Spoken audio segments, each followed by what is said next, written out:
সালটা খুব সম্ভবত 1971 কি 72 হবে, আমার ঠিক স্মরণে নেই।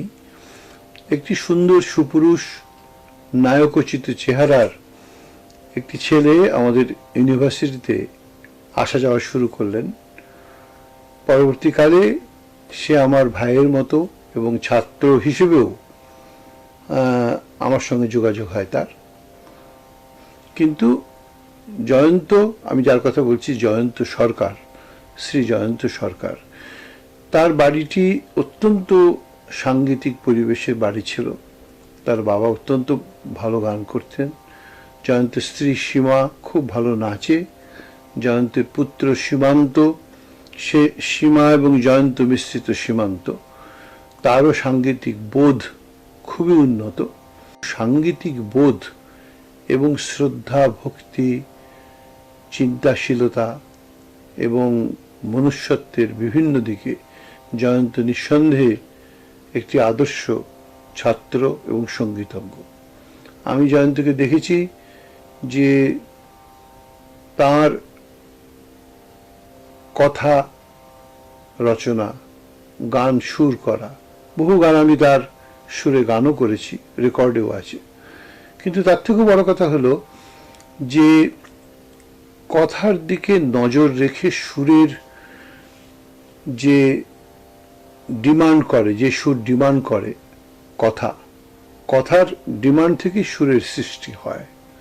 তো সেই যে ডিমান্ড করে, যে কথাটা যেরকম সুর ডিমান্ড করে, সেই দিকে জয়ন্তের একটা বিশেষ ন্যাক আছে। এবং আমার সঙ্গে ওর সম্পর্কটা ঠিক কীরকম বলে বোঝানো মুশকিল আছে, কারণ আমার ছায়াসঙ্গী ছিল প্রায় জয়ন্ত। ছায়াসঙ্গী মানে কোনো সময়ই আমার বাড়ির তলতাবাসের বেড়ার বিছানা, সেখান থেকে শুরু করে রবীন্দ্রভারতীর গেট থেকে শুরু করে, ক্লাস ঘর থেকে শুরু করে, একটা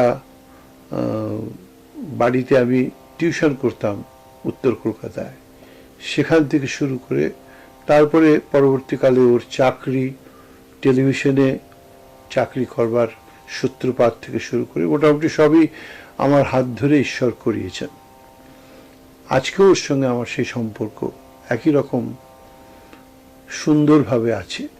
এবং কিছুদিন ও শ্রুতিনন্দনেও শিখিয়েছিল, এবং এখন ওর অনেক ছাত্রছাত্রী তারা খুব সাকসেসফুল হচ্ছে, কারণ ওর ডেডিকেশন আছে। ও চেষ্টা করেছে যাতে ভালো করে জিনিসটাকে বোঝানো যায়, বোঝা যায়, সেই দিকটার দিকে নজর দিয়ে ও যতটুকু গান বাজনার ভেতর ইনভলভড, সেই ইনভলভমেন্টটা কিন্তু আজকের দিনে অভাব হচ্ছে।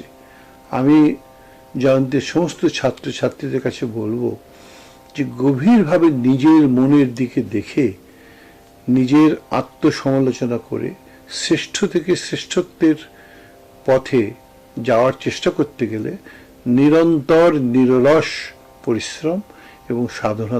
কাজেই জয়ন্তর ছাত্রছাত্রীদের আমি উত্তরোত্তর মঙ্গল কামনা করি এবং প্রার্থনা করব যে তোমরা খুব ভালো মানুষ হও এবং জয়ন্তের যে ভালোবাসা সঙ্গীতের প্রতি সেটা শেখো, এবং একাগ্র চিত্তে যদি সঙ্গ করা যায়, ভালো মানুষের সঙ্গ, তাহলে জীবনে উন্নতি করা যায়। আমি জয়ন্তের উত্তরোত্তর সুস্বাস্থ্য এবং মঙ্গল কামনা করি। জয়ন্ত, তুই খুব ভালো থাক। Thank you.